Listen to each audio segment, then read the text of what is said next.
Welcome friends to our channel career. আগের দিন আমরা আমাদের যে WBPSC মিসলেনিয়াস এক্সাম হয় তার জিওগ্রাফিতে যত সমস্ত কোয়েশ্চেন এসছে আজ পর্যন্ত সেগুলো আমরা অ্যানালাইসিস করেছিলাম। আজকে আমরা অ্যানালাইসিস করব পলিটি।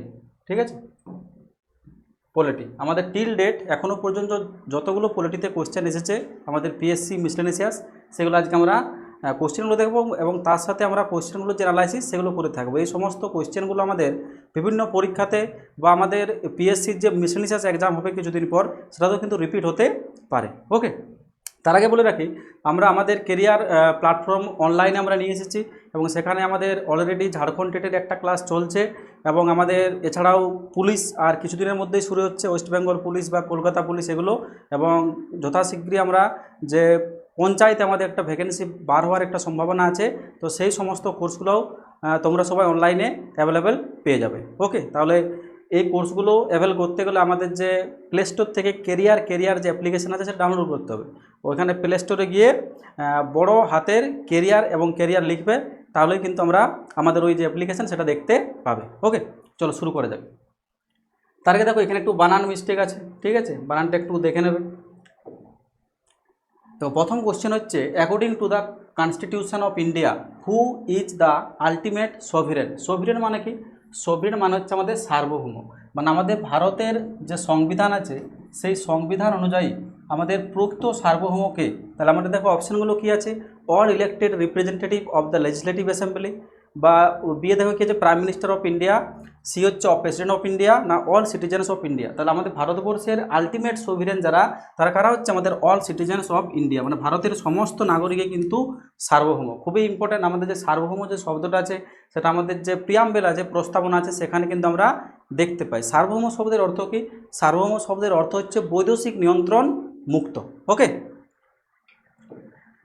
নেক্সট কোশ্চেন দেখো, what type of citizenship is granted as per Indian constitution. মানে আমাদের ভারতীয় সংবিধানের যে নাগরিকত্বের যে কনসেপ্ট আছে সেই নাগরিকত্বের ধারণা কী রকমের? তো প্রথম আছে কি আমাদের single citizenship, dual citizenship, C হচ্ছে double citizenship for the province and the, আর ডি হচ্ছে আমাদের মাল্টিপল সিটিজেনশিপ। তাহলে ভারতবর্ষে আমাদের যে সিটিজেনশিপের যে নেচার সেটা কি হচ্ছে আমাদের সিঙ্গেল সিটিজেনশিপ। সিঙ্গেল সিটিজেনশিপ মানে কি?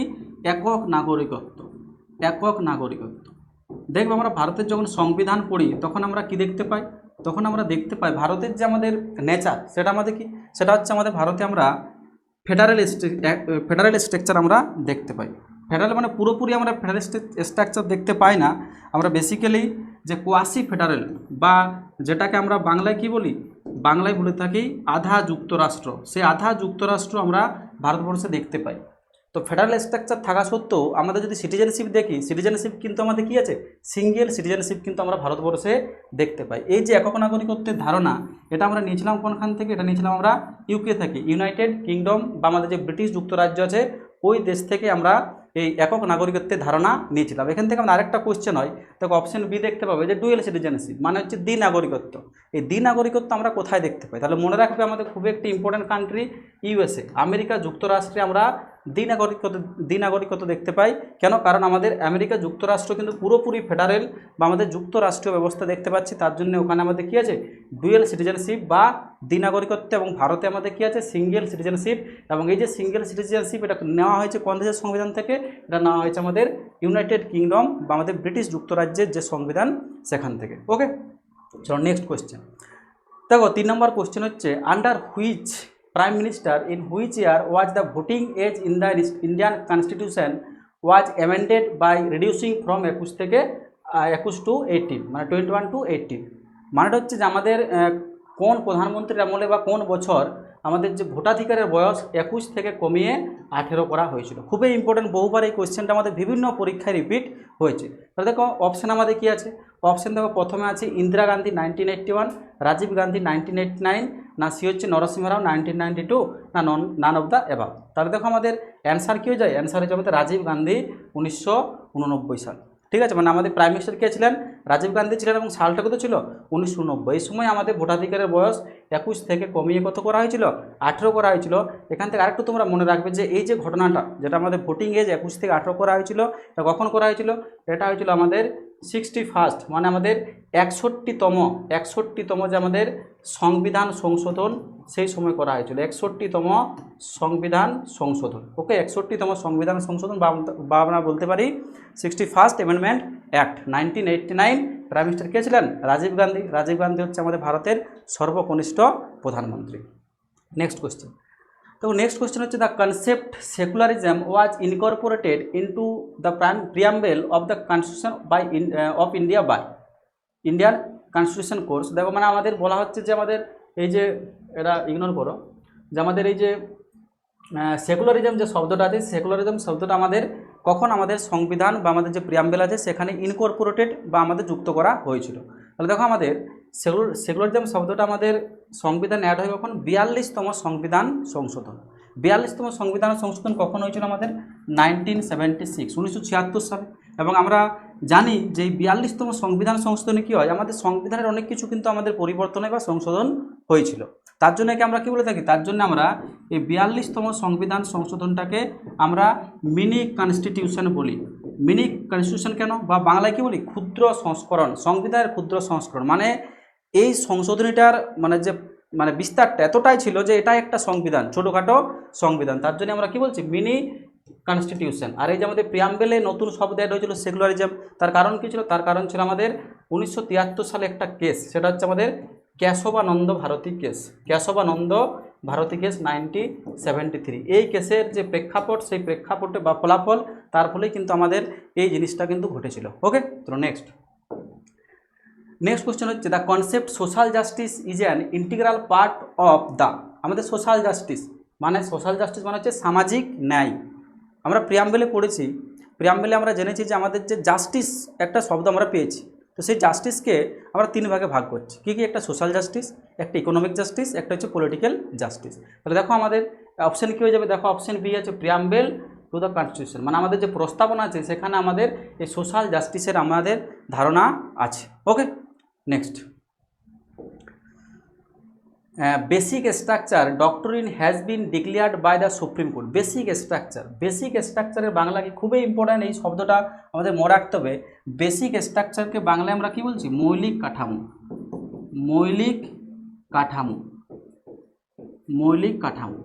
ঠিক আছে, তাহলে মৌলিক কাঠামোর যে আমাদের ব্যাপারটা, সেটা দেখো আমাদের কি হচ্ছে, অপশান দেখো আমাদের মানে কোন যে মামলা বা ইয়েতে আমাদের হয়েছিল, মানে বেসিক স্ট্রাকচারের ব্যাপারটা আমাদের উঠেছিল বা মৌলিক কাঠামো, সেটা হচ্ছে কি? আমাদের অ্যান্সার হয়ে যাবে কেশবানন্দ ভারতী কেস। একটু আগেই বললাম এই কেসটার কথা। এই কেশবানন্দ ভারতী কেস আমাদের কখন এসছে? 1973 সালে। তো আমাদের এই 1973 সালে কেশবানন্দ ভারতী কেসে কী বলা হয়? যে পার্লামেন্ট চাইলে আমাদের সংবিধান সংশোধন করতে পারে, কিন্তু আমাদের সংবিধানের যে বেসিক স্ট্রাকচার যেটা আছে, মৌলিক কাঠামো, সেই মৌলিক কাঠামো কিন্তু পার্লামেন্ট অ্যামেন্ড বা সংশোধন করতে পারবে না। কিন্তু বেসিক স্ট্রাকচার কোন জিনিসটাকে বা কোন বিষয়বস্তুগুলোকে বোঝানো হয়েছে সেই জবাব কিন্তু সুপ্রিম কোর্ট দেয়নি। কিন্তু আমরা সংবিধান পড়লে বুঝতে পারি যে বেসিক স্ট্রাকচার কোনগুলো। তাহলে বেসিক স্ট্রাকচার আমাদের কখনো পরিবর্তন বা সংশোধন করা যাবে না। এটাই কিন্তু আমাদের কেশবানন্দ ভারতীর যে মামলা 1973 সালে এসেছিল, এই মামলাতে আমাদের বলা হয়েছিল। খুবই ইম্পর্ট্যান্ট আমাদের পলিটি পড়তে গেলে এই যে মামলাটা আছে কেশবানন্দ ভারতী কেস 1973, কেশবানন্দ ভারতী ভার্সেস আমাদের কী হয়? এটা ভার্সেস আমাদের ভার্সেস এটা হচ্ছে আমাদের কেরল। ঠিক আছে, আমাদের কেরালা যে স্টেট, সেই একটা কেস ছিল। তাহলে সেই কেসের আমাদের এই কথাটা বলা হয়েছিল যে বেসিক স্ট্রাকচার কিন্তু পরিবর্তন করা যাবে না আমাদের সংবিধানের। খুবই ইম্পর্ট্যান্ট। নেক্সট দেখো, the right to know is protected under the constitution of India. Right to know মানে কি? আমাদের তথ্য জানার অধিকার আইন আমাদের কোথায়, আমাদের সংবিধানের কোন জায়গায় উল্লেখ আছে? তাহলে দেখো আমাদের আর্টিকেল 14 না আর্টিকেল 19-এর 1C না, আমরা দেখো অ্যান্সার হয়ে যাবে অপশান ডি, আর্টিকেল 19-এর আমাদের সাব আর্টিকেল এর ক্লজ এ। ঠিক আছে, 1-এর এ। ওকে, আর্টিকেল 19। ঠিক আছে, আমরা আর্টিকেল 19-এ দেখেছি আমাদের যে রাইট টু আমাদের যে ফ্রিডম, সেই ব্যাপারগুলো লেখা আছে আমাদের। ঠিক আছে, আমাদের যে 6টা আমাদের রাইট আছে, স্বাধীনতা আছে, মানে 6টা আমাদের রাইট টু ফ্রিডম আছে, সেগুলোর ব্যাপারে লেখা আছে। তো তার মধ্যে একটা হচ্ছে আমাদের তথ্য জানার অধিকার আইন। আমরা জানি যে 2005 সালে আমাদের কী হয়? আরটিআই অ্যাক্ট পাস হয়। আরটিআই 2005 খুবই ইম্পর্টেন্ট, আমাদের পরীক্ষায় কিন্তু বারবার এসে থাকে যে আমাদের আরটিআই অ্যাক্ট। আরটিআই মিনস করছে right two information. Right two information বা বাংলায় আমরা কি বলছি? বাংলায় আমরা বলছি তথ্য জানার অধিকার আইন। এটা আমাদের পাস কখন হয়েছিল?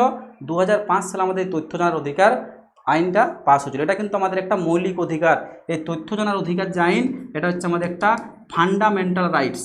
ফান্ডামেন্টাল রাইটস মানে মৌলিক অধিকার। পরীক্ষা যদি আসে যে তথ্য জানার অধিকার আইনটা আমাদের কী রকমের আইন, তাহলে এটা হচ্ছে আমাদের একটা মৌলিক অধিকার, বা আমরা বলতে পারি ফান্ডামেন্টাল রাইটস। আমাদের 19 নম্বর যে ধারা, তার সাব-আর্টিকেল 1-এর এতে আমাদের লেখা আছে। ওকে, তো নেক্সট কোশ্চেন দেখো, women and children are protected under the constitution of India. তাহলে আমাদের যে মহিলা এবং শিশু, তারা আমাদের সংবিধানের কোন আর্টিকেল দ্বারা প্রোটেক্ট আছে? তাহলে দেখো আমাদের অপশান কী হয়ে যাবে? আর্টিকেল দেখো 15-3 না 14-1 না 22-8 না 15-1। দেখো আমাদের অ্যান্সার হয়ে যাবে আর্টিকেল 15-3। ঠিক আছে, মানে আমাদের সংবিধানে এই যে মহিলা এবং শিশুরা, ঠিক আছে, এদেরকে কিছু স্পেশাল রাইটস কিন্তু দেওয়া হয়েছে। মানে দেখবে আর্টিকেল 15-এ আমরা কি দেখতে পাই, এই যে আর্টিকেল 15 আছে, সেখানে আমরা 5 ধরনের অধিকারের কথা আমরা পাই। কী কী আছে এখানে? আমাদের আছে জাতি, ধর্ম, বর্ণ, লিঙ্গ, বাসস্থান। এই 5 রকম যে আমাদের স্বাধীনতা, এর দ্বারা কাউকে ভেদাভেদ করা যাবে না। মানে জাতি, ধর্ম, বর্ণ, লিঙ্গ বা বাসস্থান বা জন্মস্থান আমরা বলতে পারি, এগুলো দেখে কোনো ভেদাভেদ করা যাবে না। তো এখানে দেখবে আমাদের ওমেন এবং চিলড্রেন, কারণ ওমেন এবং চিলড্রেন আমাদের ভারতবর্ষে কিন্তু আমাদের প্রিভিলেজ সোসাইটি, তো তার জন্য আমাদের মানে মহিলা এবং শিশুদেরকে কিছু স্পেশাল রাইটস দেওয়া হয়েছে। সেই স্পেশাল রাইটস বা বিশেষ অধিকারগুলোই আমাদের এই 15-র যে সাব-আর্টিকেল 3, সেখানে কিন্তু আমরা দেখতে পাই। খুবই ইম্পর্ট্যান্ট জায়গা একটা, খুবই ইম্পর্ট্যান্ট। ঠিক আছে, চলো next question. The president shall be elected by the, আমাদের যে প্রেসিডেন্ট মানে আমাদের যে রাষ্ট্রপতি, সে রাষ্ট্রপতি কীভাবে ইলেক্ট হয়? দেখো প্রথম অপশান হচ্ছে কি, মেম্বার অফ ইলেকটোরাল কলেজ, না মেম্বার অফ লোকসভা, না মেম্বার অফ অ্যাসেম্বলিজ, না নান অফ দ্য অ্যাবাভ। তাহলে আমাদের প্রেসিডেন্ট ইলেক্টেড হয় কীভাবে? Member of electoral college. মানে কি, মানে আমাদের প্রেসিডেন্ট ইলেকশন বেসিক্যালি আমাদের ভারতের যে সাধারণ জনগণ, তারা কিন্তু অংশ নেয় না। প্রেসিডেন্ট ইলেকশন হয় আমাদের কীভাবে? ইনডাইরেক্টলি বা পরোক্ষভাবে নির্বাচিত হয়। পরীক্ষা আমাদের যদি আসে যে প্রেসিডেন্ট কীভাবে নির্বাচিত হয়, প্রেসিডেন্ট নির্বাচিত হয় পরোক্ষভাবে বা ইনডাইরেক্টলি। ঠিক আছে, কারা অংশগ্রহণ করে? আমাদের লোকসভা মানে আমাদের সংসদের যারা সদস্য, এবং আমাদের যে বিধানসভা আছে, সেই বিধানসভার যারা সদস্য, তারা কিন্তু আমাদের প্রেসিডেন্টকে নির্বাচিত করে থাকে। মানে আমরা সাধারণ জনগণ যাদেরকে নির্বাচিত করছে, তারা কিন্তু প্রেসিডেন্টকে নির্বাচন করে থাকে। তার জন্য আমরা কি বলছি? পরোক্ষ নির্বাচন। এই যে আমাদের প্রেসিডেন্ট ইলেকশন খুব আসে পরীক্ষায়, আমাদের বারবার এসে থাকে। এই যে প্রেসিডেন্ট ইলেকশন যে প্রসেসটা, এই প্রেসিডেন্ট ইলেকশন প্রসেসটা আমাদের নিয়েছি কোনখান থেকে? এটা আমরা নিয়েছি আয়ারল্যান্ড থেকে। আয়ারল্যান্ড প্রেসিডেন্ট ইলেকশন প্রসেস আমরা নিয়েছি কোনখান থেকে? আয়ারল্যান্ড থেকে আমরা প্রেসিডেন্ট ইলেকশন প্রসেসটা নিয়েছি। এবং কীভাবে ইলেক্টেড হয়? পরোক্ষভাবে প্রেসিডেন্ট কিন্তু আমাদের নির্বাচিত হয়। প্রেসিডেন্ট সম্পর্কে যে স্ট্যাটিক কোশ্চেনগুলো হয়, সেগুলো আমাদের জানতে হবে। যেমন ভারতের প্রথম প্রেসিডেন্ট, আমাদের প্রথম মহিলা প্রেসিডেন্ট, প্রথম দলিত প্রেসিডেন্ট, প্রথম মুসলিম প্রেসিডেন্ট, এগুলো কিন্তু আমাদের পরীক্ষায় এসে থাকে। ওকে, বর্তমানে আমাদের প্রেসিডেন্ট কে আছেন? বর্তমানে আমাদের শ্রীমতী দ্রৌপদী মুর্মু, যিনি ভারতের প্রথম আদিবাসী সম্প্রদায় থেকে মানে আসা আমাদের রাষ্ট্রপতি। Okay, next question. Which article of the Indian constitution is related to abolition of untouchability? Abolition of untouchability আমাদের কত নাম্বার ধারায় আছে? ঠিক আছে, দেখো আমাদের অ্যান্সার কী যাবে? আমাদের অ্যান্সার হয়ে যাবে আর্টিকেল 70। ঠিক আছে, আর্টিকেল 70 মানে যেটাকে আমরা বাংলায় কী বলছি? অস্পৃশ্যতা। অস্পৃশ্যতা মানে যেটা আমাদের বাতি বাংলায় কী বলে থাকি? ছোঁয়াছুতের একটা ব্যাপার। আমাদের ভারতবর্ষের এখনও বিশেষ করে গ্রামগঞ্জে আমরা দেখতে পাই আপার কাস্ট, লোয়ার কাস্ট, এরকম কন্ডিশন আমরা দেখতে পাই। সেখানে ছোঁয়াছুতের একটা ব্যাপক মানে একটা সামাজিক ব্যাধি আমাদের আছে। তাহলে সেই সামাজিক ব্যাধিটা যাতে আমাদের ভারতবর্ষে না থাকে, অ্যাবলিশন অফ আনটাচেবিলিটি, তার জন্য আমাদের সংবিধানের যে মৌলিক অধিকার, সেই মৌলিক অধিকারই ব্যাপারটা লেখা আছে আর্টিকেল 17-এ। ঠিক আছে, আর্টিকেল 17 লেখা আছে যে আমাদের অস্পৃশ্যতা যে ব্যাপারটা, সেটা কিন্তু আমাদেরকে বন্ধ করতে হবে। এটা কিন্তু আমাদের ফান্ডামেন্টাল রাইটস বা মৌলিক অধিকার। ওকে, তো next question. Which following article had taken the responsibility of designing the artist had taken the responsibility of designing the layout of the first Indian constitution? মানে আমাদের ভারতীয় সংবিধানের লেআউটটা আমাদের কে বানিয়েছিলেন? খুবই ইম্পর্টেন্ট কোয়েশ্চেন। দেখো, যামিনী রায়, নন্দলাল বোস, না অমৃতা শেরগিল, না গণেশ পাইন? তো আমাদের নন্দলাল বোস। ঠিক আছে, আমাদের যে সংবিধান, সেই সংবিধানের যে তোমার লেআউট, সেটা আমাদের দুজন ব্যক্তি ছিলেন। একটা হচ্ছে নন্দলাল বোস, আর একটা হচ্ছে আমাদের রাম মনোহর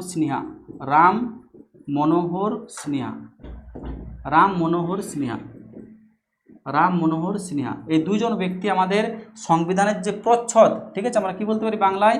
প্রচ্ছদ। সেই প্রচ্ছদ আমাদের অলঙ্করণ করেছিলেন। খুবই ইম্পর্ট্যান্ট, নন্দলাল বোস এবং আমাদের রাম মনোহর সিনহা। নেক্সট দেখো, একটু ইয়ে করে দিই। নেক্সট কোশ্চেন দেখো, which right below no longer falls under the fundamental rights in Indian constitution, মানে আমাদের কোন আইনটি বা কোন আমাদের মৌলিক অধিকারটি আমাদের বর্তমানে আমাদের ভারতের সংবিধানে মৌলিক অধিকারের যে ইয়ে আছে সেটাতে পড়ে না। তাহলে কী হবে, আমাদের right two education, right two religious freedom, right to equality, right two property. তাহলে আমাদের অ্যান্সার কী হয়ে যাবে, রাইট টু প্রপার্টি বা সম্পত্তির অধিকার। রাইট টু প্রপার্টি বা আমরা কী বলে থাকি বাংলায়, আমরা বলে থাকি সম্পত্তির অধিকার, সম্পত্তির অধিকার। আমাদের প্রথমে আমাদের এই রাইট টু প্রপার্টিটা মৌলিক অধিকার ছিল, বাট বর্তমানে কিন্তু এটা আমাদের মৌলিক অধিকার নেই, সম্পত্তির অধিকার। এই সম্পত্তির অধিকার আমাদের মৌলিক অধিকারের তালিকা থেকে কখন বাতিল হয়? সম্পত্তির অধিকার আমাদের মৌলিক অধিকারের তালিকা থেকে বাতিল হয়েছিল কখন? 44তম সংবিধান সংশোধনী। কত? 44তম যে আমাদের অ্যামেন্ডমেন্ট অ্যাক্ট, ঠিক আছে, 44তম অ্যামেন্ডমেন্ট বা আমাদের 44তম যে সংবিধান সংশোধন, কত সাল? 1978। এই সময় আমাদের সম্পত্তির অধিকারকে মৌলিক অধিকারের তালিকা থেকে বাতিল করা হয়েছিল। খুবই ইম্পর্টেন্ট, পরীক্ষা আমাদের বারবার রিপিট হয়। বর্তমানে আমাদের যে সম্পত্তির অধিকারটা সেটা আমাদের কোথায় আছে? সেটা আমাদের সংবিধানের যে আর্টিকেল 300A, সেই 300A-তে আমাদের লিপিবদ্ধ আছে। এবং বর্তমানে সম্পত্তির অধিকার কিন্তু মৌলিক অধিকার নয়। তাহলে এটা কী হচ্ছে? এটা আমাদের বর্তমানে হচ্ছে আমাদের সম্পত্তির অধিকার, লিগাল রাইটস বা আমরা কি বলতে পারি, আইনি অধিকার। ওকে, কিন্তু কিছু কিছু ক্ষেত্রে আমরা দেখতে পাই ভারতবর্ষে কিছু কিছু কমিউনিটি বা মাইনরিটি সম্প্রদায়ের ক্ষেত্রে দেখতে পাই এখনও কিন্তু সম্পত্তির অধিকার আমাদের মৌলিক অধিকার আমাদের এখনও আছে, ঠিক আছে। কিন্তু মেজরিটি পিপলের কাছে আমাদের সম্পত্তির অধিকার কী হচ্ছে? একটা লিগাল রাইটস বা আইনি অধিকার, যেটা আমরা সংবিধানের কত নম্বর ধারায় দেখতে পাচ্ছি? 300A-তে আমরা দেখতে পাচ্ছি। এবং কখন এটা হয়েছিল? 44তম অ্যামেন্ডমেন্ট অ্যাক্ট 1978 সালে। এবং এটাও পরীক্ষায় পড়ে যে রাইট টু প্রপার্টি এটা আমাদের সংবিধান মানে মৌলিক অধিকারের তালিকা থেকে বাতিল হয়েছিল কোন সরকারের আমলে? তাহলে আমাদের কী হয়ে যাবে? আমাদের হয়ে যাবে জনতা সরকার। আমাদের জনতা সরকার, মোরারজি দেশাইয়ের নেতৃত্বে ভারতবর্ষে আমাদের জনতা সরকার কেন্দ্রে সরকার গঠন করেছিল, যেটা হচ্ছে ভারতের প্রথম অকংগ্রেসি সরকার, যারা কেন্দ্রে কি সরকার গঠন করে। পরীক্ষা আমাদের এটাও আছে যে আমাদের ভারতের প্রথম অকংগ্রেসি সরকার কোনটা, যারা কেন্দ্রে আমাদের সরকার গঠন করেছিল, সেটা হচ্ছে আমাদের জনতা সরকার। কার নেতৃত্বে? মোরারজি দেশাইয়ের নেতৃত্বে। নেক্সট কোশ্চেন দেখো, which is the only union territory to have its own court, মানে আমাদের ভারতের কোন কেন্দ্রশাসিত অঞ্চলে নিজস্ব হাইকোর্ট আছে, ঠিক আছে। তাহলে আমাদের অ্যান্সার কী হয়ে যাবে? অ্যান্সার হয়ে যাবে দিল্লি, ঠিক আছে, দিল্লি। ওকে, দিল্লি। আমাদের বর্তমানে আমাদের ভারতবর্ষে ইউটি কতগুলো আছে? 8টা আমাদের ইউটি আছে। ইউটি কতগুলো? 8টি ইউটি আছে বা কেন্দ্রশাসিত অঞ্চল আছে। তার মধ্যে যদি লার্জেস্ট বলা হয় যে আমাদের লার্জেস্ট ইউটি কোনটি? লার্জেস্ট হচ্ছে আমাদের লাদাখ, লাদাখ, ঠিক আছে। খুবই ইম্পর্ট্যান্ট। আগে আমাদের বৃহত্তম যে কেন্দ্রশাসিত অঞ্চল সেটি ছিল আমাদের আন্দামান নিকোবর দ্বীপপুঞ্জ, বাট বর্তমানে আমাদের কী হচ্ছে? বর্তমানে আমাদের লাদাখ হচ্ছে ভারতের বৃহত্তম ইউটি। আমরা জানি যে আর্টিকেল যে 370 ছিল, আর্টিকেল 370 যেটা জম্মু কাশ্মীরের ব্যাপারে ছিল, তো আর্টিকেল 370 আমাদের 2019 সালে কী হয়? 2019 সালে আমাদের অ্যাবলিশ হয়েছিল। 2019 সালে অ্যাবলিশ বা বাতিল করা হয়েছিল। এই আর্টিকেল 370 বাতিল করার পরেই জম্মু কাশ্মীরকে আমাদের দুভাগে ভাগ করা হয়, মানে জম্মু কাশ্মীরকে রাজ্যের মর্যাদা থেকে ইউটিতে নিয়ে আসা হয়। জম্মু কাশ্মীরকে দুই ভাগে, একটা জম্মু কাশ্মীর, একটা লাদাখ হিসেবে আমাদের প্রতিষ্ঠা করা হয়। ওকে, খুবই ইম্পর্ট্যান্ট। নেক্সট কোশ্চেন দেখো, what is the main function of the finance commission, মানে আমাদের যে ফাইন্যান্স কমিশন আছে, যেটা অর্থ কমিশন আমরা বলে থাকি, এই অর্থ কমিশনের আমাদের কাজ কী? তাহলে অর্থ কমিশনের কাজ কী হচ্ছে? দেখো অপশন কী আছে? Reviewing of national plan from time to time. আচ্ছা, এটা ভুলে যায়, একটু টাইম টু টাইম হবে। বি হচ্ছে distribution of revenues between union and states. তাহলে আমাদের অ্যান্সার হয়ে যাবে এটাই, ঠিক আছে। আমাদের কেন্দ্র এবং রাজ্যের মধ্যে আমাদের যে রাজস্ব আছে, সেই রাজস্ব যে বন্টন, এটা হচ্ছে আমাদের ফাইন্যান্স কমিশনের প্রধান কাজ। এই ফাইন্যান্স কমিশন আমাদের সংবিধানের কোথায় দেখতে পাই? এটা দেখতে পাই আমাদের সংবিধানের আর্টিকেল 280-তে, ঠিক আছে। আর্টিকেল 280-তে আমরা এই ফাইন্যান্স কমিশনের ব্যাপারে আমরা মানে আমাদের যাবতীয় জিনিসগুলো আমাদের লেখা আছে ও যাবতীয় বিষয়বস্তুগুলো লেখা আছে, ঠিক আছে। আমাদের যদি বলা হয় যে ভারতের ফার্স্ট ফাইন্যান্স কমিশনার কে ছিলেন? ভারতের ফার্স্ট আমাদের ফাইন্যান্স কমিশনার বা অর্থ কমিশনের চেয়ারম্যান, প্রথম অর্থ কমিশনের ফার্স্ট অর্থ কমিশনার, এগুলো কিন্তু আমাদের আসে।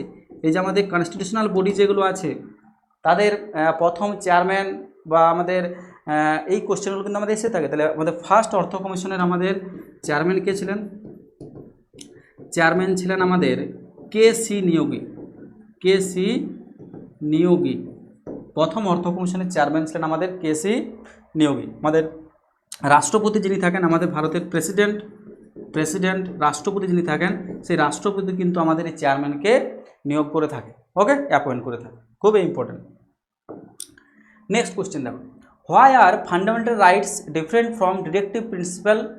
ডিরেক্টিভ প্রিন্সিপাল মানে আমাদের বাংলায় কী হচ্ছে এটা, যে আমাদের মৌলিক অধিকার কীভাবে আমাদের নির্দেশমূলক নীতিগুলি থেকে আলাদা। আমাদের সংবিধানের যে পার্ট 3 আছে, ঠিক আছে, সংবিধানের পার্ট 3, এই পার্ট 3তে আমরা কি দেখতে পাই, এখানে আমাদের আছে ফান্ডামেন্টাল রাইটস।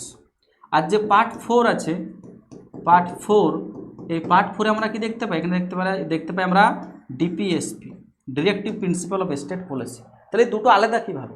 তাহলে দেখো আমাদের দুটো আলাদা কীভাবে, আমাদের অপশান যেভাবে আছে, অপশান কীভাবে আছে আমাদের, যে fundamental rights are not bindings upon states and its agencies. Option B কি, fundamental rights are enforceable in courts of law and directive principle are not. দেখো আমাদের এটাই ঠিক হয়ে যাবে, option B is the correct answer. কী বলা হচ্ছে, যে আমাদের যে মৌলিক অধিকারগুলো আছে সেগুলো আমাদের কোর্ট দ্বারা এনফোর্স করা যায়, কোর্ট দ্বারা এনফোর্স করা যাবে। পাতি বাংলা যদি আমরা বলি, তাহলে আমাদের মৌলিক অধিকারগুলো আমাদের আদালত দ্বারা বিচারযোগ্য, আর আমাদের যে ডিপিএসপিগুলো আছে সেগুলো কিন্তু আমাদের আদালত দ্বারা বিচারযোগ্য নয়।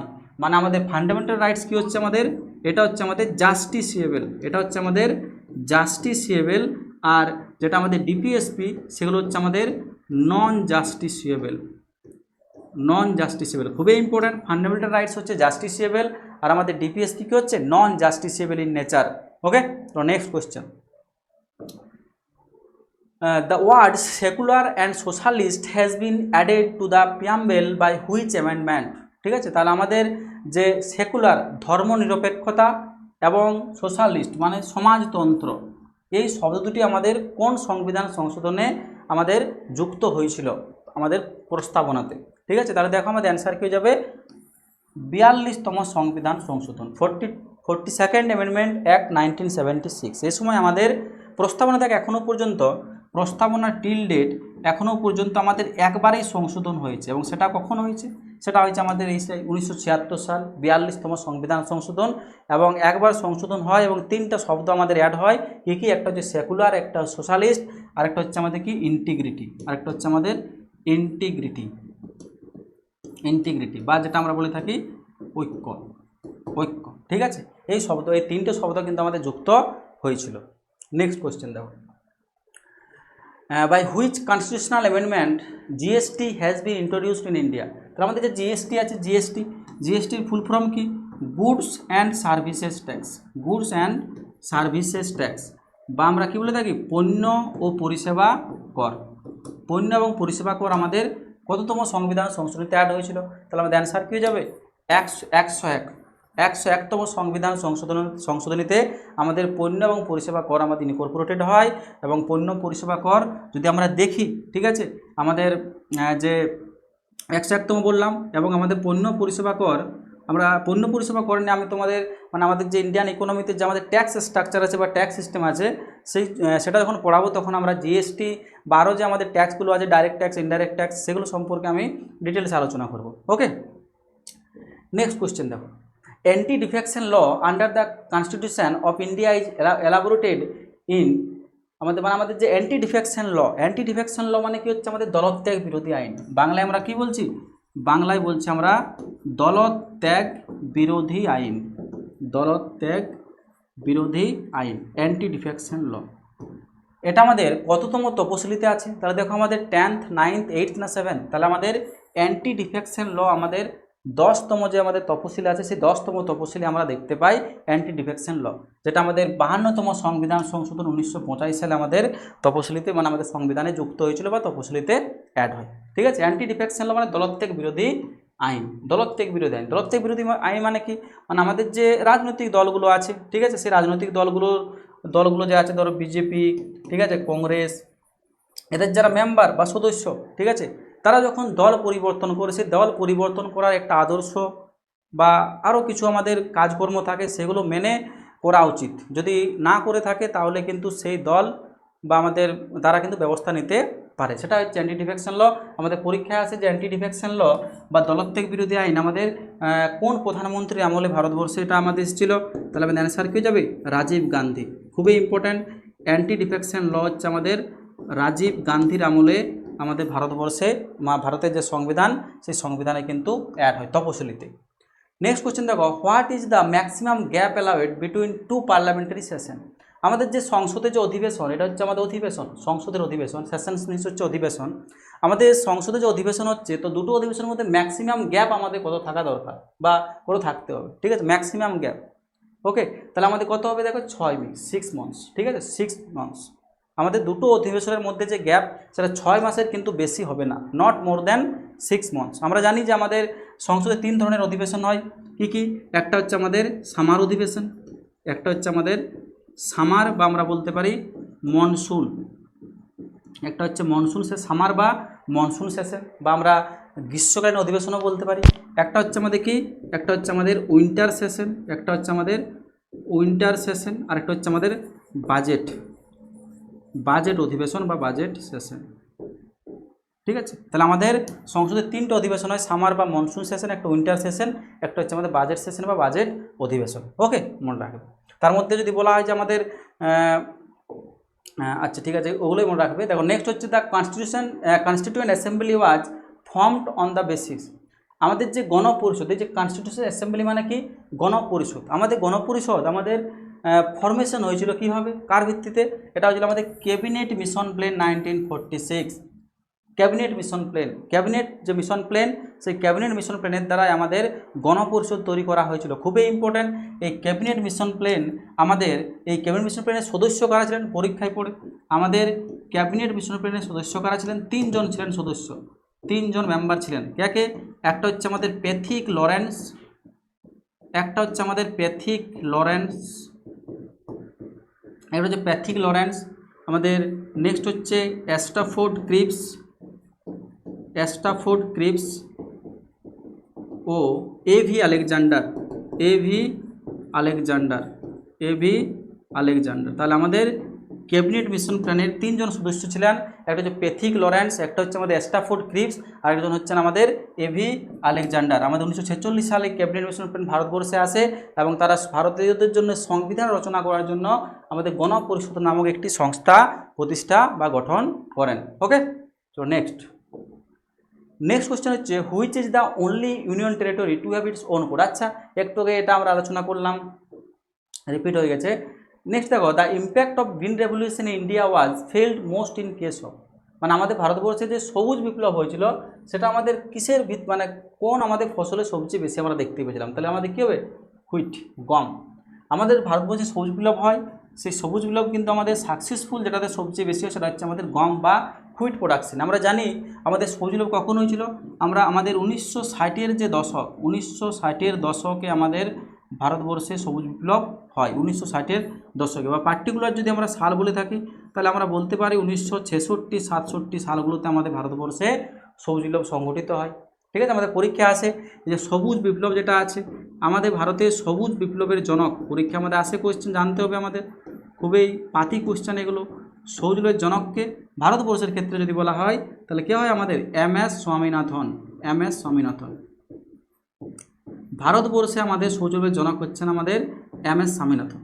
ঠিক আছে, এটা হচ্ছে ভারত। আর যদি বলা হয় বিশ্বের সবুজ বিপ্লবের জনক, বিশ্বের যদি সবুজ বিপ্লবের জনক বলা হয় তাহলে আমাদের কী হয়ে যাবে, আমাদের হয়ে যাবে নরম্যান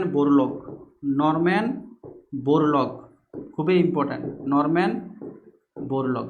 ওকে, এই যে আমাদের সবুজ বিপ্লব যে শব্দটা আছে বা যেটাকে আমরা ইংরেজিতে কী বলি, এই যে গ্রিন রেভলিউশন, এই গ্রিন রেভলিউশন যে শব্দটা আছে, এই গ্রিন রেভলিউশনের শব্দটা আমাদের প্রথম কে বলেছিলেন, এটা বলেছিলেন আমাদের উইলিয়াম গাউড। গ্রিন রেভলিউশন শব্দটা আমাদের প্রথম কয়েন করেছিলেন কে, উইলিয়াম গাউড। আর যদি বলা হয় এই গ্রিন রেভলিউশন আমাদের প্রথম কোন দেশে হয়, তাহলে প্রথম আমাদের যে দেশটা হয়েছিল তার নাম হচ্ছে কি, মেক্সিকো। প্রথম আমাদের যে দেশে হয়েছিল গ্রিন রেভলিউশন সেটা হচ্ছে আমাদের মেক্সিকো। ওকে, তাহলে আমাদের গ্রিন রেভলিউশন থেকে আমাদের খুবই কিন্তু কোশ্চেন এসে থাকে। নেক্সট দেখো, under which article of constitution of India citizen can go to the supreme court for the protection of his fundamental rights. মানে কি বলা আছে এখানে, যে আমাদের সংবিধানের কত নম্বর ধারায় আমাদের সাধারণ যে মানুষ আছে তারা তাদের যে ফান্ডামেন্টাল রাইটস মৌলিক অধিকার প্রোটেক্ট করার জন্য সুপ্রিম কোর্ট যেতে পারে। ঠিক আছে, তাহলে আমাদের মৌলিক অধিকার প্রোটেক্ট করার জন্য সুপ্রিম কোর্ট যাওয়া যায় কত নম্বর ধারা অনুসারে, আমাদের আর্টিকেল 32। আমাদের যে আর্টিকেল বা ধারা 32 আছে, সেই আর্টিকেল 32 অনুযায়ী আমাদের সুপ্রিম কোর্টে আমরা কিন্তু যেতে পারি। এই আর্টিকেল 32-এ আমাদের কী বটে, আর্টিকেল 32-এ আমাদের এটা একটা ফান্ডামেন্টাল রাইটস। ঠিক আছে, এটাকে আমাদের যে সংবিধান রচয়িতা ডক্টর B.R. আম্বেদকর এই আর্টিকেল 32টাকে কী বলেছে, একে বলেছিল আমাদের কি, যে আমাদের সংবিধানের আত্মা, মানে আমাদের হার্ট অ্যান্ড সোল বলেছিল। পরীক্ষায় আসে হার্ট অ্যান্ড সোল, পরীক্ষায় আসে যে আমাদের B.R. আম্বেদকর কত নম্বর ধারাটিকে বা কোন আর্টিকেলটিকে আমাদের হার্ট অ্যান্ড সোল বা আমাদের হৃদয় এবং আত্মা বা আত্মা বলেছেন, তাহলে সেটা হচ্ছে আমাদের কি আর্টিকেল 32। এখানে আমাদের যে রিটগুলো আছে, আমাদের মৌলিক অধিকার লঙ্ঘন হলে আমাদের যে রিট আছে, সেই মানে রিট বা লেক আমরা বলে থাকি, 5 রকমের রিট আছে। এই আর্টিকেল 32-এ আমরা 5 রকমের রিট আমরা দেখতে পাই। কি 5 রকমের writ? Habeas corpus, mandamus, certiorari, quo warranto and prohibition. এই 5 রকমের রিট কিন্তু আমরা দেখতে পাই।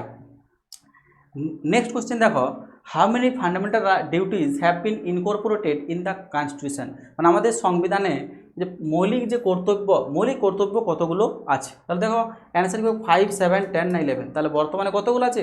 11টা আমাদের মৌলিক কর্তব্য আছে। আমরা জানি যে ফান্ডামেন্টাল ডিউটিজ আমাদের কত নম্বর ধারায় লেখা আছে, এটা আর্টিকেল 51A। এ কেন? কারণ এটা আমাদের মূল সংবিধানে ছিল না, পরবর্তীকালে অ্যাড হয়েছে। কখন অ্যাড হয়েছে? এটা আমাদের ওই যে বললাম 42nd amendment act, 42nd amendment বা আমরা বলতে পারি 42তম যে সংবিধান সংশোধন, সালটা কত? 1976। এই সময় আমাদের অ্যাড হয়। ঠিক আছে, মৌলিক কর্তব্য প্রাথমিক পর্যায়ে আমাদের মৌলিক কর্তব্যের মোট বিষয় ছিল কতগুলো? আমাদের 10টি ছিল। পরবর্তীকালে আমাদের 86তম সংবিধান সংশোধনে একটি অ্যাড হয় এবং কটা হয়? বর্তমানে আমাদের 11টি আছে। এই যে 10 থেকে যে 11 হলো, একটি বাড়লো, একটা কখন বেড়েছিল? এটা হচ্ছে 86তম সংবিধান সংশোধন, 86 86তম সংবিধান সংশোধনে আমাদের একটা আমাদের অ্যাড হয়। ওকে, খুবই ইম্পর্ট্যান্ট। আরও আমাদের পরীক্ষায় পড়ে যে মৌলিক কর্তব্য আছে, এটা কোন কমিটির সুপারিশে আমাদের সংবিধানে অ্যাড হয়েছিল? তাহলে আমাদের অ্যান্সার কী হয়ে যায়? আমাদের শরণ সিং কমিটি। আমাদের শরণ সিং কমিটি যে আছে, সেই শরণ সিং কমিটির সুপারিশে আমাদের মৌলিক কর্তব্য আমাদের সংবিধানে যুক্ত হয়েছিল। Okay, next question, to uphold and protect the sovereignty, unity and integrity of India. তাহলে দেখো আমাদের 30 number question, to uphold and protect the sovereignty, unity and integrity of India is, and option দেখো, অপশন কি হচ্ছে? Directive principle of state policy, না a act of an act of parliament, option C কে a fundamental duty, না a directive of the supreme court of India. তাহলে আমাদের কী বলে? একটা ফান্ডামেন্টাল ডিউটি। আমাদের ভারতের যে অখণ্ডতা সার্বভৌমত্ব রক্ষা করার দায়িত্ব, তো এটা কী হচ্ছে? একটা ফান্ডামেন্টাল আমাদের ডিউটি। ঠিক আছে, ফান্ডামেন্টাল ডিউটি বা আমরা কী বলছি? মৌলিক কর্তব্য, যেটা আমাদের সংবিধানে যদি আমরা দেখি, তাহলে আমাদের পার্ট 4A একটু আগে বললাম, আগের কোশ্চেনটা যখন আমরা আলোচনা করলাম যে শরণ সিং কমিটির সুপারিশ, এটা কিন্তু অ্যাড হয়েছিল। নেক্সট দেখো, the president of India can be remove from his post on the ground of, মানে আমাদের ভারতের যে রাষ্ট্রপতি আছে তাকে তার পদ থেকে সরিয়ে দেওয়ার কারণ কী হতে পারে? ঠিক আছে, তাহলে অ্যান্সার কী হয়ে যাবে? দেখো অপশান আমাদের কী আছে? অ্যান্টি স্টেট অ্যাক্টিভিটি, না ডিসঅনেস্টি, না ভায়োলেশন অফ দ্য কনস্টিটিউশন, না এফিসিয়েন্সি ইন ওয়ার্ক। তাহলে আমাদের কী হবে answer? Violation of the constitution. মানে আমাদের সংবিধান যদি অমান্য করা হয় বা সংবিধান না মেনে চললে, সংবিধান অমান্য যদি করে, তাহলে কিন্তু আমাদের প্রেসিডেন্টকে তার পদ থেকে সরানোর কিন্তু বিধান আছে। সংবিধান অমান্য এই যে আমাদের ভারতের রাষ্ট্রপতিকে পদ থেকে সরানোর যে প্রসেসটা, সেটাকে আমরা কি বলে থাকি? পদ থেকে সরানোর প্রসেসটাকে আমরা কি বলে থাকি? ইমপিচমেন্ট প্রসেস বলে থাকি। কি বলে থাকি আমরা? ইমপিচমেন্ট পদ্ধতি, ইমপিচমেন্ট বা বাংলা যেটা কি হয়? মহাবিয়োগ। এই ইমপিচমেন্ট পদ্ধতি আমরা নিয়েছি কোনখান থেকে? এটা নিয়েছি আমরা আমেরিকা যুক্তরাষ্ট্র থেকে। আমেরিকা যুক্তরাষ্ট্র আমাদের প্রেসিডেন্ট, আমাদের সুপ্রিম কোর্ট, হাইকোর্টের যারা বিচারপতি হয় তাদেরকে পদ থেকে সরানোর যে প্রক্রিয়া সেটাকে আমরা কি বলছি? Impeachment process. রাষ্ট্রপতিকে ইমপিচ করা হয় আমাদের 61 নাম্বার ধারা অনুযায়ী। আমাদের আর্টিকেল যে 61 আছে সেই 61 নাম্বার ধারা অনুযায়ী আমাদের প্রেসিডেন্টকে ইমপিচ করা যেতে পারে। কিভাবে? সংবিধান ভঙ্গের অপরাধে, বা সংবিধান যদি ভঙ্গ করেন বা ভায়োলেশন করেন তাহলে তার অপরাধে তাকে আমাদের ইমপিচ করা যায়, কিন্তু এখনও পর্যন্ত কোনো প্রেসিডেন্টকে ইমপিচ করা হয়নি। নেক্সট কোশ্চেন দেখো, the Indian parliament consists of, মানে আমাদের ভারতের যে সংসদ আছে সেই সংসদ কাদেরকে নিয়ে গঠিত হয়েছে? অপশন দেখো, এ লোকসভা আর রাজ্যসভা পলিটিক্স, আচ্ছা এখানে তো আছে, বি হচ্ছে প্রেসিডেন্ট, লোকসভা অ্যান্ড রাজ্যসভা। দেখো আমাদের এটাই ঠিক হয়ে যাবে, ঠিক আছে। আমাদের ভারতের যে আমাদের সংসদ আছে, পার্লামেন্ট আছে, সেই পার্লামেন্ট কাদেরকে নিয়ে গঠিত হচ্ছে? প্রেসিডেন্ট বা রাষ্ট্রপতি, লোকসভা এবং রাজ্যসভা, এদেরকে নিয়েই আমাদের ভারতের যে সংসদ সেটা কিন্তু আমাদের গঠিত হয়ে থাকে। নেক্সট দেখো, the chief justice of high court is appointed by, আমাদের হাইকোর্টের যিনি মুখ্য বিচারক বা প্রধান বিচারক বা প্রধান বিচারপতি, ঠিক আছে, তাহলে তাকে অ্যাপয়েন্ট কে করে থাকে? নিয়োগ কে করে থাকে? তাহলে আমাদের নিয়োগ কে করে থাকবে? অপশান দেখো বি আছে, নিয়োগ করছেন কে? The president of India. আমাদের হাইকোর্টের বিচারপতিদের নিয়োগ কে করেন? প্রেসিডেন্ট অফ ইন্ডিয়া, মানে ভারতের রাষ্ট্রপতি। কিন্তু আমাদের মনে রাখবে যে আমাদের এই যে হাইকোর্টের যে বিচারপতি তাদেরকে শপথ বাক্য পাঠ করায়। শপথ বাক্য যে পাঠ করাচ্ছে সেটা কিন্তু কে? সেটা হচ্ছে আমাদের গভর্নর বা রাজ্যপাল। গভর্নর বা রাজ্যপাল, শপথ বাক্য পাঠ করাচ্ছে গভর্নর, কিন্তু আমাদের নিয়োগ কে করে থাকে? অ্যাপয়েন্ট কে করে থাকে? আমাদের president of India. President of India আমাদের পরীক্ষায় পড়ে যে আমাদের হাইকোর্টের যে চিফ জাস্টিস থাকে তার স্যালারি কত? তার স্যালারি হচ্ছে 2.5 লাখ, 2.5 লক্ষ টাকা আমাদের স্যালারি। নেক্সট কোয়েশ্চেন দেখো, the chief election commissioner is, মানে আমাদের যে নির্বাচন কমিশন আছে সেই নির্বাচন কমিশনার আছে, চিফ ইলেকশন মানে মুখ্য নির্বাচন কমিশনার, ঠিক আছে। তাকে কিভাবে নিযুক্ত করা হয়? দেখো, ইলেক্টেড বাই দ্য পার্লামেন্ট দ্বারা নির্বাচিত হয়, না appointed by the minister of parliamentary affairs, না অপশন সি হচ্ছে অ্যাপয়েন্টেড বাই দ্য প্রেসিডেন্ট। তাহলে অপশন কী হয়ে যাবে? আমাদের যে মুখ্য নির্বাচন আধিকারিক আছে, চিফ ইলেকশন কমিশনার, তাকে নিয়োগ কে করে থাকে? আমাদের প্রেসিডেন্ট নির্বাচন কমিশনারকে, ঠিক আছে, প্রেসিডেন্ট। খুবই ইম্পর্ট্যান্ট। আমাদের বর্তমান প্রথম নির্বাচন কমিশনার কে ছিল? পরীক্ষা আমাদের আসে, ভারতের প্রথম নির্বাচন কমিশনার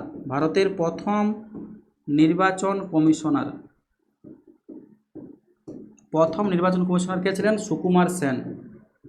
সুকুমার বাঙালি ছিলেন ইনি, সুকুমার সেন।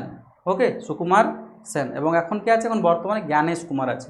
ওকে, প্রথম নির্বাচন কমিশনার হচ্ছে সুকুমার সেন, মানে মুখ্য নির্বাচন কমিশনার আর কি। নেক্সট দেখো, generally who are the members of the gram sabha. আমাদের যে গ্রাম সভা আছে, আমরা যখন পঞ্চায়েত সিস্টেম পড়ে থাকি সেই পঞ্চায়েত সিস্টেমে আমরা দেখতে পাই যে ভারতবর্ষের যে আমাদের প্রশাসনিক ব্যবস্থা, সেই প্রশাসনিক ব্যবস্থার সর্বনিম্ন পর্যায় কোনটি? গ্রাম পঞ্চায়েত। ওই গ্রাম পঞ্চায়েতের মধ্যে আমরা কি দেখতে পাই? গ্রাম পঞ্চায়েত যদি আমরা দেখি, ভিলেজ পঞ্চায়েত, তাহলে পঞ্চায়েত সিস্টেম আমরা কথা দেখতে পাই আর্টিকেল 243। এই 243-এ আমাদের পঞ্চায়েত ব্যবস্থা বা পঞ্চায়েত রাজ ব্যবস্থা ব্যাপারে আমাদের লেখা আছে। তো গ্রাম সভা সদস্য করা হবে, তো গ্রাম সভা সদস্য করা আমাদের রেসপেক্টেড গ্রামে, মানে যে গ্রামে পঞ্চায়েত আছে, ঠিক আছে, তো সেখানের যতজন আমাদের, দেখো আমাদের option the all voters in the respective village, মানে আমাদের ওই যে গ্রামে ধরা হবে সেই গ্রামের সমস্ত কিন্তু ভোটার যারা অ্যাডাল্ট আছে তাদেরকে নিয়ে কিন্তু আমাদের গ্রাম সভা কিন্তু প্রতিষ্ঠিত হয়ে থাকে। ওকে, খুবই ইম্পর্টেন্ট। আমাদের গ্রাম সভার ক্ষেত্রে মনে রাখবে, আমাদের এমনিতে আমাদের ভারতবর্ষের যে সংবিধান, সেখানে কোরাম শব্দটা আমরা বহুবার পাই। কোরাম আমরা সংসদ পড়ি, সেখানেও কোরাম পাই। কোরাম মানে কি? কোরাম মানে হচ্ছে আমাদের, মানে যখন কোনো সভার কাজ স্টার্ট হয়, তো স্টার্ট হওয়ার জন্য কি আমাদের মিনিমাম একটা সদস্যের উপস্থিতি, মিনিমাম সদস্যের উপস্থিতিটাকে আমরা কি বলি? কোরাম। মানে কতজন সদস্য এলে আমাদের মিনিমাম মেম্বার আমরা বলতে পারি, মানে ওই মিনিমাম মেম্বার আমাদের এলেই আমাদের সবার কাজ স্টার্ট হবে। তো বেশিরভাগ ক্ষেত্রে আমরা কি দেখতে পাই? এই কোরাম কতই হয়? 1/10 অংশ। কোরাম কত হয়? 1/10 অংশ। এটা একটা ব্যতিক্রম আছে, মনে রাখবে, সেটা হচ্ছে আমাদের গ্রাম সভা। গ্রাম সভার ক্ষেত্রে আমাদের কোরাম হয়ে থাকে কত হয়? 1/20 অংশ। খুবই ইম্পর্ট্যান্ট। কোরাম হচ্ছে মিনিমাম সদস্যের উপস্থিতি, যার ফলে আমাদের সবার কাজ স্টার্ট হয়। ওকে, তাহলে ম্যাক্সিমাম ক্ষেত্রে লোকসভা রাজ্যসভা সেখানে কোরাম কত হবে 1/10 অংশ সদস্য, কিন্তু আমাদের গ্রামসভার ক্ষেত্রে সেটা কত হয় 1/20 অংশ। খুবই ইম্পর্টেন্ট কিন্তু আমাদের এটা। নেক্সট দেখো দ্য ফিনান্সিয়াল এমার্জেন্সি আর্টিকেল 360 যেটা আমাদের লেখা আছে যে অর্থনৈতিক জরুরি অবস্থা was imposed first time in the year of, মানে আমাদের অর্থনৈতিক জরুরি অবস্থা কবে আমাদের জারি হয়েছে, এটা ঠকানোর জন্য দেওয়া আছে। দেখবে অপশানগুলো দেখো কী আছে, option A 1962, option B 65, C হচ্ছে 1975, নান অফ দ্য অ্যাবাভ। তাহলে আমাদের অ্যান্সার কী হয়ে যাবে বলো, কারণ আমাদের দেখো ফিনান্সিয়াল এমার্জেন্সি ভারতবর্ষে এখনও পর্যন্ত একবারও লাগু বা জারি হয়নি, তাহলে অ্যান্সার আমাদের কী হয়ে যাবে নান অফ দ্য অ্যাবাভ। আমাদের ভারতবর্ষে ন্যাশনাল এমার্জেন্সি আমাদের 3বার জারি হয়েছে, ন্যাশনাল এমার্জেন্সি বা যেটাকে আমরা কী বলে থাকি জাতীয় জরুরি অবস্থা। জাতীয় জরুরি অবস্থা আমাদের সংবিধানে 3 রকম জরুরি অবস্থার কথার উল্লেখ আছে। একটা হচ্ছে জাতীয় জরুরি অবস্থা, একটা হচ্ছে আমাদের রাষ্ট্রপতি শাসন মানে যেটা রাজ্যের জরুরি অবস্থা হয়ে থাকে, আর হচ্ছে অর্থনৈতিক জরুরি অবস্থা। তো আমাদের ন্যাশনাল এমার্জেন্সি বা জাতীয় জরুরি অবস্থা 3বার আমাদের হয়েছে। ফার্স্ট হয়েছিল 1962, সেকেন্ড হয়েছিল 1971, 1971 এবং 3 নম্বর হচ্ছে 1975। এই 1962 সালে যেটা হয়েছিল সেটা আমাদের ভারত চীন যে যুদ্ধ, সেই ভারত চীন যুদ্ধের জন্য হয়। 1971 সালে ভারত পাকিস্তান যুদ্ধ, এবং 1975 সালে যেটা হয় সেটা হচ্ছে আমাদের কি ইন্টারনাল ন্যাশনাল এমার্জেন্সি। এটা ছিল ইন্টারনাল। পরীক্ষায় পড়ে আমাদের যে অভ্যন্তরীণ জাতীয় জরুরি অবস্থা আমাদের কখন জারি হয়েছিল, 1975 সালে আমাদের অভ্যন্তরীণ জাতীয় জরুরি অবস্থা জারি হয়। আর 1962 সালে ভারত চীন যুদ্ধের প্রেক্ষাপটে, আর 1971 সালে ভারত পাকিস্তান যুদ্ধের প্রেক্ষাপটে। আর আমাদের যে আমাদের যে অর্থনৈতিক জরুরি অবস্থা আছে সেটা কিন্তু এখনও পর্যন্ত একবারও জারি করা হয়নি। নেক্সট দেখো the speaker of the Lok Sabha is, speaker মানে আমাদের লোকসভার যিনি অধ্যক্ষ তাকে আমরা কি বলছি স্পিকার বলতে। স্পিকার কী হবে দেখো, elected by the people, nominated by the president, nominated by the prime minister, না elected by the members of Lok Sabha. তাহলে আমাদের লোকসভার যারা মেম্বার থাকে তার দ্বারা কিন্তু আমাদের কি হয় যে স্পিকার কিন্তু আমাদের সিলেক্ট করা হয়ে থাকে। খুবই ইম্পর্ট্যান্ট আমাদের পরীক্ষায় স্পিকার সম্পর্কে কোশ্চেন আসে। আমাদের সংবিধানে যদি আমরা দেখি এই যে স্পিকার এবং ডেপুটি স্পিকার এবং ডেপুটি স্পিকার এই সম্পর্কে আমাদের কোথায় লেখা আছে, এটা লেখা আছে আমাদের আর্টিকেল 93 লেখা আছে স্পিকার এবং ডেপুটি স্পিকার। ওকে, আমাদের ভারতবর্ষের প্রথম স্পিকার যদি বলা হয়, আমাদের সংসদের প্রথম স্পিকার ফার্স্ট স্পিকার, তাহলে অ্যান্সার কী হয়ে যাবে, আমাদের অ্যান্সার হয়ে যাবে জি.ভি. মাভলঙ্কর। ইনি হচ্ছেন আমাদের ভারতবর্ষ বা আমাদের প্রথম যে সংসদ তার স্পিকার জি.ভি. মাভলঙ্কর। বর্তমান কে আছেন, বর্তমান আমাদের আছেন Om Birla. Okay, next question, the word socialist and secular have been incorporated in the preamble to the constitution of India. দেখো অনেকবার এই কোশ্চেনটা আমাদের রিপিট হলো, মানে আমাদের পরীক্ষাতেও কোশ্চেনগুলো বারবার রিপিট হয়, তার জন্যই বলছে আমাদের প্রিভিয়াস ইয়ার কোশ্চেনগুলো কিন্তু খুবই ইম্পর্টেন্ট। তো অ্যান্সার কী যাবে 1976, অনেকবার বললাম আর বলছি না। নেক্সট কোশ্চেন দেখো আমাদের, the joint sitting of the parliament is presided by. Joint sitting মানে কি যৌথ অধিবেশন, মানে যৌথ অধিবেশনে আমাদের সংসদের যে যৌথ অধিবেশন হয় সেখানে আমাদের সভাপতিত্ব কে করেন। তাহলে আমাদের পার্লামেন্টের যে জয়েন্ট সেশন সেটা আমরা কোথায় দেখতে পাই, এটা আমাদের আর্টিকেল 108 লেখা আছে, 108 নম্বর ধারায়, ঠিক আছে, আর্টিকেল 108। এবং আমাদের জয়েন্ট সেশন বা যৌথ অধিবেশনের সভাপতিত্ব কে করবেন, the speaker of the Lok Sabha. আমাদের ভারতের বা আমাদের যে লোকসভার যিনি স্পিকার তিনি কিন্তু সভাপতিত্ব করে থাকেন। এবং আমাদের যৌথ অধিবেশন ডাকেন কে, আহ্বান কে করেন, আহ্বান করেন কিন্তু আমাদের প্রেসিডেন্ট। আহ্বান কে করবে, প্রেসিডেন্ট। ডাকেন আমাদের রাষ্ট্রপতি, কিন্তু সেখানে সভাপতিত্ব কে করে থাকে, আমাদের স্পিকার কিন্তু সভাপতিত্ব করে থাকেন। খুবই ইম্পর্টেন্ট যদি বলা হয় আমাদের জয়েন্ট সেশন বা যৌথ অধিবেশন কত নম্বর ধারে লেখা আছে, আর্টিকেল 108 আমাদের জয়েন্ট অধিবেশন সম্পর্কে লেখা আছে। The link between the president and the Lok Sabha is, মানে আমাদের রাষ্ট্রপতি এবং লোকসভার মধ্যে যে লিঙ্ক, দুটোর মধ্যে আমাদের দুটো আমাদের স্পিকার এবং স্পিকার বলছে আবার লোকসভা এবং প্রেসিডেন্টের মধ্যে লিঙ্ক কে করে থাকেন। তাহলে দেখো কীভাবে, দ্য প্রাইম মিনিস্টার, না স্পিকার অফ দ্য লোকসভা, না চেয়ারম্যান অফ রাজ্যসভা, না the minister for parliamentary affairs. তাহলে অ্যান্সার কী হচ্ছে option A, the prime minister, মানে প্রধানমন্ত্রী আমাদের কী করে থাকে, রাষ্ট্রপতি এবং যে আমাদের লোকসভা আছে এই দুটোর মধ্যে কিন্তু লিঙ্ক একটা স্থাপন করে থাকে। খুবই ইম্পর্টেন্ট মনে রাখবে প্রধানমন্ত্রী। নেক্সট দেখো, the panchayat in West Bengal at present consist of, মানে আমাদের পশ্চিমবঙ্গে যে পঞ্চায়েতের যে গঠন সেটা আমরা কি দেখতে পাই। দেখো অপশানে কী আছে, গ্রাম পঞ্চায়েত, অঞ্চল পঞ্চায়েত, না জেলা পরিষদ। এটা তো হবে না, অপশানে হবে না। অপশান বি দেখো গ্রামসভা, আঞ্চলিক পরিষদ অ্যান্ড জেলা পরিষদ, এটাও হবে না। নেক্সট দেখো গ্রাম পঞ্চায়েত, আঞ্চলিক পরিষদ আর জেলা পরিষদ, এটা হবে না। নেক্সট দেখো অপশানটি গ্রাম পঞ্চায়েত, আচ্ছা বানানটা একটু ভুল আছে, গ্রাম পঞ্চায়েত, গ্রাম পঞ্চায়েত, পঞ্চায়েত সমিতি, পঞ্চায়েত, পঞ্চায়েত সমিতি অ্যান্ড জেলা পরিষদ, এটা হবে অপশান ডি, জেলা পরিষদ। ওকে, তাহলে আমাদের দেখো option D correct, option D. তাহলে আমাদের ওয়েস্ট বেঙ্গল যে পঞ্চায়েত, সেই পঞ্চায়েতে আমরা কি দেখতে পাই? 3 tyre system, 3 tyre system, 3 tyre system, বা আমরা কি বলতে পারি? ত্রিস্তরীয় পঞ্চায়েত ব্যবস্থা, ত্রিস্তরীয় পঞ্চায়েত ব্যবস্থা, 3 টায়ার, বা আমরা কি বলতে পারি? বা ত্রিস্তরীয়, ত্রিস্তরীয়। আমাদের ত্রিস্তরীয় পঞ্চায়েত ব্যবস্থা কোন কমিটির সুপারিশে লাগু হয়েছে বা চালু হয়েছে? বলবন্ত রায় মেহতা, বলবন্ত রায় মেহতা। খুবই পরীক্ষায় আসে আমাদের যে ত্রিস্তর বিশিষ্ট পঞ্চায়েত ব্যবস্থা কোন কমিটির সুপারিশে লাগু হয়? তাহলে অ্যান্সার কি যাবে আমাদের? বলবন্ত রায় মেহতা কমিটির সুপারিশে। তারপরে দেখো 42 number question, the article 25 of the constitution of India deals with, মানে আমাদের 25 নম্বর ধারা আমাদের সংবিধানে কি লেখা আছে? 25 নম্বর ধারা রাইট টু ইকুয়ালিটি, না রাইট টু ফ্রিডম, না রাইট টু রিলিজিয়ান? অ্যান্সার কি যাবে? রাইট টু রিলিজিয়ান, ধর্মীয় স্বাধীনতার অধিকার। ধর্মীয় স্বাধীনতার অধিকারের ব্যাপারে লেখা আছে আমাদের কোথায়? আর্টিকেল 25। এটা এক ধরনের আমাদের মৌলিক অধিকার। আমাদের আর্টিকেল 25 থেকে 28 এখানে আমাদের লেখা আছে কি? Right two religion, right two religion, বা আমাদের রিলিজিয়ান যে ফ্রিডম সেটার ব্যাপারে লেখা আছে 25 থেকে 28-এর মধ্যে। এটা একটা মৌলিক অধিকার। নেক্সট দেখো, by which amendment the 9th schedule has been introduced in the constitution of India. 9th schedule মানে হচ্ছে নবম তপশিল আমাদের কততম সংবিধান সংশোধনীতে যুক্ত হয়? তাহলে আমাদের অ্যান্সার কী হয়ে যাবে? নবম তপশিল আমাদের যুক্ত হয়েছিল প্রথম সংবিধান সংশোধন, নবম তপশিল। এটা কি নবম তপশিলে আমাদের কী লেখা আছে? নবম তপশিলে আমাদের লেখা আছে ল্যান্ড রিফর্মস, ল্যান্ড রিফর্মস বা ভূমি সংস্কারের ব্যাপারে। এই প্রথম সংবিধান সংশোধনীতে কী হয়? আমাদের ভারত থেকে জমিদারি প্রথা, আমাদের যে জমিদারি সিস্টেম, সেই জমিদারি প্রথা কিন্তু বিলুপ্ত করা হয়েছিল। পরীক্ষায় খুব আসে যে ভারতবর্ষে আমাদের জমিদারি ব্যবস্থা বা জমিদারি প্রথা বিলুপ্ত কখন হয়? তাহলে সেটা হচ্ছে আমাদের প্রথম সংবিধান সংশোধন। সালটা কত? সালটা হচ্ছে 1951। প্রথম সংবিধান সংশোধন আইন 1951 সালে আমাদের জমিদারি প্রথা বিলুপ্ত হয়, আমাদের জমিদারি সিস্টেম আমাদের অ্যাবলিশ করা হয়েছিল। ওকে, দেখো next question, under which provisions of the Indian constitution union can protect the state against external aggression and internal disturbance.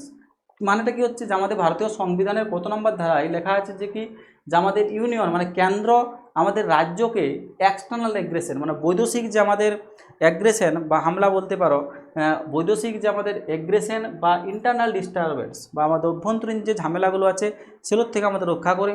কোথায় লেখা আছে ওটা আমাদের? ওটা আমাদের লেখা আছে আর্টিকেল 355। ঠিক আছে, আর্টিকেল 355 নম্বর ধারা এটা আমাদের লেখা আছে।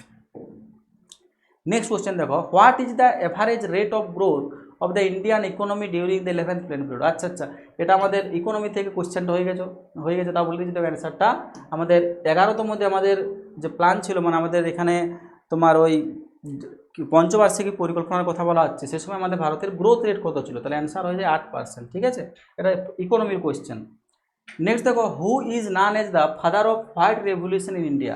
হোয়াইট রেভলিউশন, ঠিক আছে, হোয়াইট রেভলিউশন আমাদের প্রথম কি সাথে সম্পর্কিত? Milk production, milk production. তাহলে দেখো আমাদের কী হবে অ্যান্সার? অ্যান্সার হবে আমাদের ভার্গিস কুরিয়ান, ভার্গিস কুরিয়ান, ভার্গিস কুরিয়ান। আমরা জানি যে আমাদের ভারতবর্ষে একটা কোম্পানি আছে, সেটাকে আমরা কি বলি? আমুল, আমুল। ঠিক আছে, যেটা কোথায় আছে? আমুল আমাদের পরীক্ষায় পড়ে। আমুল আমাদের কোথায় অবস্থিত? আমুল আমাদের অবস্থিত সানন্দ বলে একটা জায়গা আছে গুজরাটে। সেই সানন্দে আমাদের কী আছে?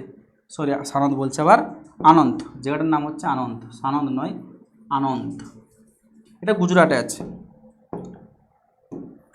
আনন্দ। ওকে, এবং এই আমুলের ফুল ফর্ম আমাদের পরীক্ষায় আসতে পারে। আমুলের ফুল ফর্ম হচ্ছে কি? দেখো এ ফর কী হচ্ছে? এ ফর হচ্ছে আমাদের আনন্দ। এই যে বললাম আমাদের আমুল যে সংস্থাটা সেটা কোথায় অবস্থিত? আনন্দ। আনন্দ কোথায়? গুজরাটে আছে, গুজরাট, গুজরাট। ওকে, তাহলে আনন্দ। এম ফর কি হচ্ছে? Milk, milk. আর ই ফর হচ্ছে ইউনিয়ন, আর এল ফর হচ্ছে আমাদের limited. Anand milk union limited, যেটা আমাদের পৃথিবীর ওয়ান অফ দ্য লার্জেস্ট আমাদের একটা মিল্ক প্রোডাকশন সেন্টার। ওকে, এবং আমাদের আমাদের যে হোয়াইট রেভলিউশনের জনক কে হচ্ছেন ভার্গিস কুরিয়েন। নেক্সট দেখো, the supreme court consist of, মানে আমাদের যে সুপ্রিম কোর্ট গঠিত হয়, অপশনে দেখো কি 1 চিফ জাস্টিস অ্যান্ড 18 আদার জাজেস, না 1 চিফ জাস্টিস অ্যান্ড 25 আদার জাজেস, না 1 চিফ জাস্টিস অ্যান্ড 26 আদার জাজেস, না অপশন ডি দেখো 1 চিফ জাস্টিস অ্যান্ড 30 আদার জাজেস। এই কোনো অপশানে কিন্তু এখানে অ্যান্সার হবে না, ঠিক আছে। মানে যে সময় কোশ্চেনটা আমাদের এসেছিলো পরীক্ষাতে সে সময় হয়তো এই অপশানগুলো ঠিক ছিল, আর বর্তমানে আমাদের যেটা হবে সেটা হচ্ছে কি যে আমাদের একজন আমাদের মুখ্য বিচারপতি, মানে এইভাবে গঠনটা হয়, একজন মুখ্য বিচারপতি এবং 33 জন অন্যান্য বিচারপতি, 1 + 33। এগুলো নয়, আগে আমাদের যেটা ছিল সেটা ছিল 1 + 30, কিন্তু বর্তমানে আমাদের বেড়ে কত হয়েছে, বর্তমানে বেড়ে এটা হয়েছে যে 1 + 33, মানে একজন হচ্ছে CJI, chief justice of India, আর বাকি 33 জন হচ্ছে আমাদের আদার জাজেস, ঠিক আছে। তাহলে মোট আমাদের 34 জন বিচারপতি নিয়ে সুপ্রিম কোর্ট আমাদের গঠিত, ঠিক আছে। বর্তমান আমাদের যে চিফ জাস্টিস আছে তার নাম কি, বর্তমান সিজিআই হচ্ছে আমাদের সূর্যকান্ত। কিছুদিন আগে আমাদের সূর্যকান্ত ভাইরাল হয়েছিল, যে উনি আমাদের ভারতবর্ষের যে এডুকেটেড বা আমাদের যে বেকার সম্প্রদায় আছে তাদেরকে কোকরোচ বলেছিলেন আরশোলা, এবং আমরা দেখেছি যে কোকরোচ জনতা পার্টি বা সিজেপি যে একটা আমাদের পার্টিও তৈরি হয়ে গেছে। ইনস্টাগ্রামে আমাদের প্রায় 22 থেকে 23 মিলিয়ন ফলোয়ার, কিন্তু এই গতকালেই আমাদের ওখানে প্রোটেস্ট ছিল, সেই প্রোটেস্টে এসেছে 300 জন এসেছিল। ওকে, 22 মিলিয়ন ফলোয়ার, আর গ্রাউন্ড রিলেটিভ আমরা কি দেখতে পেলাম 300 জন। এটাই হচ্ছে আমাদের ভারত।